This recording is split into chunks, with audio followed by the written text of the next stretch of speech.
बिस्मिल्लाहिर्रहमानिर्रहीम। अस्सलाम वालेकुम नाज़रीन, आप यूट्यूब चैनल देख रहे हैं। मैं इमरान खान हूं। सबको निकलना पड़ेगा, सबको ये काम करना पड़ेगा, सबको रिस्पॉन्सिबिलिटी लेनी पड़ेगी, क्योंकि इमरान खान अपनी लड़ाई नहीं लड़ रहा। इमरान खान पाकिस्तान की कौम की लड़ाई लड़ रहा है।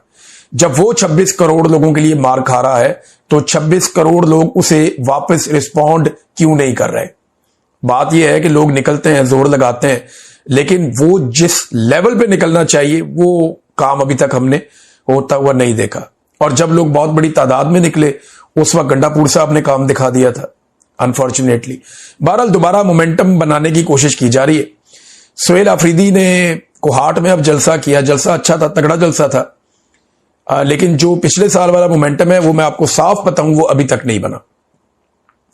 जो मोमेंटम अली अमीन गंडापुर को बना बनाया मिला था ना, जो ताकत उसे बनी बनाई मिली थी, सुहेल आफरीदी को वो नहीं मिली।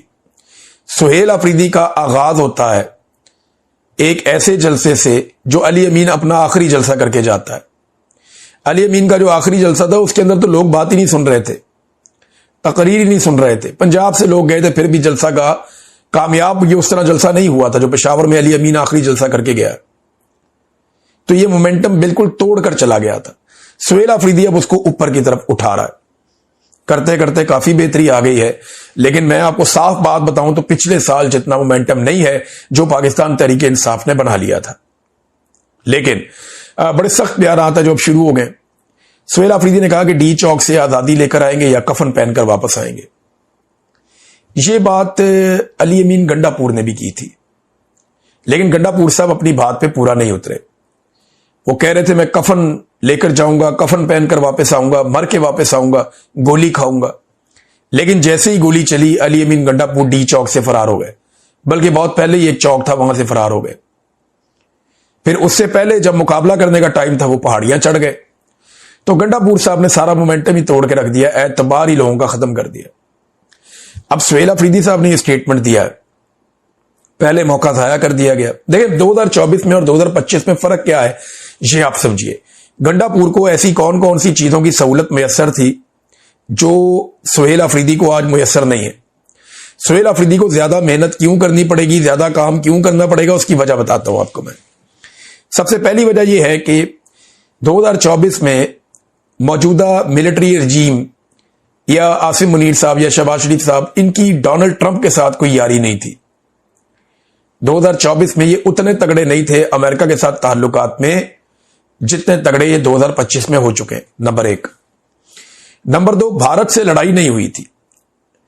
भारत से लड़ाई होती है मई 2025 में और उसके बाद उनके तैयारे गिर जाते हैं, जिसकी वजह से पाकिस्तान की एस्टेब्लिशमेंट को यह लगना शुरू हो जाता है कि अब हमें किसी किस्म की बातचीत की या बैकफुट पे जाने की जरूरत नहीं है।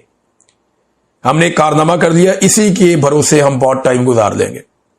आसिम मुनीर साहब के पास यह ताकत कभी नहीं थी जो आज है। आज वो फील्ड मार्शल भी है, ताहयात इस्तिस्ना भी है और ताहयात मुरात भी है, उनको हटाने का तरीकाकार भी कोई नहीं है। तो आसिम मुनीर साहब 26वीं और 27वीं तरमीम के बाद अपने तौर पे अपने आप को नाकाबिल तस्खीर बना चुके हैं। उनके दिमाग में तो यही चल रहा है ना, वो तो मेरा रब जानता है कि हकीकत क्या है और किसी के साथ होना क्या है। वो तो एक एक पत्ते के बारे में इल्म रखता है, तो होगा क्या वो तो हमारा रब जानता है। लेकिन वो इस कदर इख्तियारात के मालिक नहीं थे पिछले साल जब गंडापुर था। आज उनके पास बहुत इख्तियारात हैं। फिर चौथा ये है कि तहरीक का मोमेंटम बड़ा बना बनाया मिला था गंडापुर को, बड़ा तगड़ा। जब पहला जलसा हुआ ना तो 10 किलोमीटर तक आवाम ही आवाम थी, यानी जलसागाह तक पहुंचना एक बहुत बड़ी मुसीबत बना हुआ था, मुझे अच्छी तरह याद है। वो मोमेंटम दोबारा बनाना बहुत मुश्किल है। अली अमीन को बना बनाया मिला था, सुहेल आफरीदी को बनाना पड़ेगा। जलसे में जुनैद अकबर साहब ने कहा कि ये अवाम की अक्सरियत है, ये कोई 2% के मौलवी नहीं है। मौलवियों को इन्होंने भी जवाब दिया ना, जो आपके कहने से आपकी तारीफें करेंगे। ये 26 करोड़ अवाम है जो इमरान खान के साथ जुड़ेंगे। इमरान खान जिसे जिंदाबाद कहेगा ये जिंदाबाद कहेंगे। इमरान खान जिस पर लानत भेजेगा 24 करोड़ अवाम उस पर लानत भेजेंगे। ये जनाब जुनैद अकबर साहब ने कहा, साथ मौलवियों को रगड़ा भी लगा दिया। अक़वाम मुत्तहिदा ने 2 मौकों पर इमरान खान साहब के हवाले से बड़ी तगड़ी आवाज उठाई है। एक ये आवाज उठाई जून 2024 में, अक़वाम मुत्तहिदा के वर्किंग ग्रुप ने उस वक्त यह करार दिया था कि इमरान खान की गिरफ्तारी और सजा बगैर कानूनी जवाज के है और यह बैनुल अक़वामी कानून और मुनसिफाना समात के बुनियादी असूलों की खिलाफ वर्जी है। हुकूमत पाकिस्तान इमरान खान को फौरी और गैर मशरूत रिहाई दे और हर्जाना अदा करे, पहले यह कहा था। और अब दिसंबर 2025 में उनका दूसरा स्टेटमेंट आ जाता है और उसमें वो कहते हैं कि इमरान खान को मुसलसल कैद तन्हाई और गैर इंसानी और तज़हीक आमेज हालात में रखा जा रहा है, जो तशद्दुद और गैर इंसानी जिल्लत आमेज सलूक के ज़ुमरे में आता है। पाकिस्तान फौरी तौर पर इन इक़दामात को खत्म करे, यानी इमरान खान को रिहा किया जाए। यह है नाज़रीन। अब मैं आपके सामने एक खबर और रखता हूं नाज़रीन। ये एक तस्वीर है, ये बहुत ज्यादा वायरल होगी, इसको देखें आप। ये इमरान खान साहब पुशअप्स लगा रहे हैं। अब पता नहीं ये आर्टिफिशियल इंटेलिजेंस से बनी है, क्या हुआ है। बहुत सारे सहाफियों ने, बहुत सारे लोगों ने, बहुत सारे सियासतदानों ने इस तस्वीर को शेयर किया है। मुझे शक है कि यह तस्वीर आर्टिफिशियल इंटेलिजेंस से बनी है। ये इमरान खान साहब की रियल पिक्चर शायद नहीं है, लेकिन अगर ये आर्टिफिशियल इंटेलिजेंस से बनी है ना, तो बड़ा ही कोई कमाल आदमी है जिसने इसको बनाया। जिस तरीके से उसने इसमें काम डाला है ना, वो बहुत ही कोई ठीक सॉफ्टवेयर है जो इस्तेमाल हुआ है, लेकिन बाद औक़ात लगता है कि जैसे ये बिल्कुल असली तस्वीर है।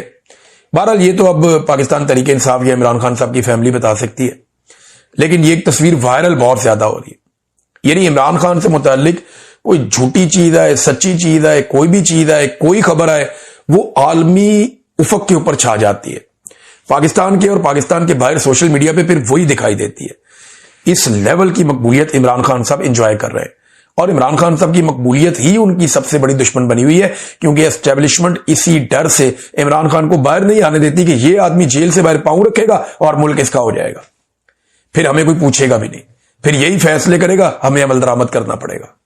ये एस्टेब्लिशमेंट जानती है, अच्छी तरह जानती है। नादरीन, अब ये कोई मेजर मरवत है, ये इसका अकाउंट है, ये देखें आप, ये जनाब मेजर मरवत, इसने ये एक ट्वीट कर दिया और ये एक जाली ट्वीट कर दिया जिसमें लिखा है कबायली पश्तून इमरान खान के लिए अपने बच्चे भी मरवा सकते हैं, बस हम इनको इशारा करें। अलीमा खान जनाब इसके अंदर लिखा हुआ है। पाकिस्तान का तजारती खसारा कितना बढ़ गया है, ये देखें जरा खबर आप। पाकिस्तान की पहली छमाही है अभी जो मुकम्मल हुई है, यानी जून में आपका बजट सेशन होता है, तो फिर जुलाई, अगस्त और सितंबर ये आपकी पहली छमाही होती है। अक्टूबर का महीना इस वक्त चल रहा है, तो जो पहली छमाही है इसमें पाकिस्तान का तजारती खसारा 9.4 अरब डॉलर तक पहुंच गया है। अंदाजा कीजिए आप, 3 महीने के अंदर पाकिस्तान का तजारती खसारा इन्होंने पहुंचा दिया 9.4 अरब डॉलर तक। यह तजारती खसारा क्या है, जरा इसका आप अंदाजा कर लीजिए। ये जो चीजें आप दुनिया से पाकिस्तान में मंगवाते हैं और जो चीजें आप पाकिस्तान से बनाकर दुनिया में भेजते हैं, जो मंगवाते हैं वो इंपोर्ट्स हैं, जो भिजवाते हैं वो एक्सपोर्ट्स हैं। तो इनके बीच में जो अदम तवाजुन पैदा होता है, वहां से होता है आपका तजारती खसारा। पाकिस्तान के पास पैसा है नहीं और तजारती खसारा कम दिखाने के लिए झूठे आदादो शुमार ये अक्सर देते रहते हैं, लेकिन पहली एक छमाही के अंदर जो पाकिस्तान का तजारती खसारा है वो 9.4 अरब डॉलर तक पहुंच गया। अब जितने भी साइंसदान लगे हुए हैं मईशत को ठीक करने के लिए, जिन्होंने बड़े बड़े बुलंदोबांग दावे किए थे, जिन्होंने SIFC बनाई थी, वो जरा अब बताएं कौम को कि आपने क्या बेड़ा गर्क किया पाकिस्तान की इकोनॉमी का। और अभी यह सिलसिला जारी है। ख्वाजा आसिफ साहब ने बताया कि शहबाज शरीफ साहब, फील्ड मार्शल अस्करी क़यादत और बाकी लोग, कुछ CM वगैरह भी थे मुख्तलिफ सूबों के, ये इजलास में थे। उन्होंने, ख्वाजा आसिफ ने दावा किया कि साने मुरीदके को वहां पे सराहा गया जो मुरीदके के अंदर हुआ, बल्कि यह कहा गया कि पंजाब हुकूमत की तकलीद करनी चाहिए, सारों को NG तोड़ के रखो। और साथ में यह कहा गया कि सॉफ्ट स्टेट का जो इमेज है उसे खत्म करके हार्ड स्टेट की शनाख्त बनानी होगी पाकिस्तान की, ताकि अवाम को पता चल जाए कि अब किसी की खैर नहीं है। अंदाजा करें आप। और मैं आपको एक बात क्लियर कर देता हूं, जो बाहर दिखाई दे रहा है वो ये है कि पाकिस्तानियों को तहरीक लब्बैक के खिलाफ खौफनाक ऑपरेशन करके एक पैगाम दे दिया गया और ये बता दिया गया है कि अगर किसी ने मुखालफत की या मुजामत की इसराइल और पाकिस्तान के रिलेशंस पे या पाकिस्तान की बदलती हुई पॉलिसी पर, तो उसके खिलाफ वो किया जाएगा जो यहां पे मुरीदके में किया गया। ये एक एग्जाम्पल सेट की गई है रियासत की जानिब से। एक और चीज मैं देख रहा था, तहरीक लब्बैक सारी की सारी गायब हो गई। ये पाकिस्तान तहरीक इंसाफ को ताने देते रहे 3.5 साल तक। मैं को ताना नहीं दे रहा, लेकिन मैं ये बता रहा हूं कि देखें अल्लाह रब्बुल इज्जत का निजाम कि तहरीक इंसाफ को शाबाश यहां मिलनी चाहिए कि 3.5 साल से ज्यादा हो गए, उन्होंने बहुत मार खाई, बहुत मार खाई। 3.25 साल होने वाले हैं, तबाही फेर दी उनकी उन्होंने। लेकिन आज भी तहरीक इंसाफ रेजिस्ट कर रही है, मुकाबला कर रही है, मुजामत कर रही है। जबकि तहरीक लब्बैक को 1 हफ्ता हुआ भी सिर्फ इस लड़ाई में उतरे हुए।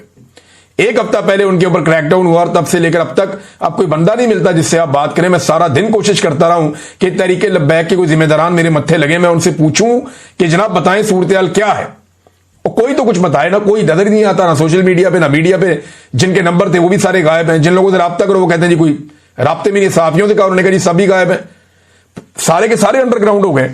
तो तहरीक इंसाफ ने अपनी पसली साबित की है वक्त के साथ साथ, जिनको हमेशा ताने दिए जाते थे। अब नाजरीन, शहबाज शरीफ साहब ने ना इस मौके पे एक बड़ी अजीबोगरीब बात की। अब बड़ा गुस्सा आएगा कई लोगों को जब मैं ये बात करूंगा, लेकिन मुझे ये बात करनी है। वजह यह है कि मैं ये बात नहीं करूंगा ना तो ज्यादती हो जाएगी। शहबाज शरीफ ने कहा कि मुझ समेत पूरी कौम आर्मी चीफ को खराज तहसीन पेश करती है। शहबाज शरीफ साहब, आप कौम के बिहाफ पे बात नहीं कर सकते। वजह यह है कि कौम ने आपको मुस्तरद किया है। आप आसिम मुनीर साहब के बिहाफ पे बात कर सकते हैं क्योंकि उन्होंने आपको मुंतखब किया है। कौम ने आपको मुस्तरद किया, आपको वोट नहीं डाले, लिहाजा आप कौम के बिहाफ पे कोई बात ना करें कि मैं कौम के हवाले से यह बात कर रहा हूं। कौम किस बात पे खराज तहसीन पेश कर रही है, जरा चंद चीजें मैं आपके सामने रख देता हूं। क्या कौम 9 मई पर खराज तहसीन पेश कर रही है या 26 नवंबर पर? साने मुरीदके पे खराज तहसीन पेश कर रही है या 8 फरवरी 2024 के इलेक्शन चोरी करने पर? जबरी गुमशुदगियों पर खराज तहसीन पेश कर रही है या मईशत की मुकम्मल तबाही पर? जुल्म, जबर और फस्तायत पर खराज तहसीन पेश कर रही है या दहशतगर्दी में बेपनाह और खौफनाक इजाफे पर? गुर्बत और महंगाई में बेपनाह इजाफे पर या इद्दत जैसे घटिया केसों के ऊपर कौम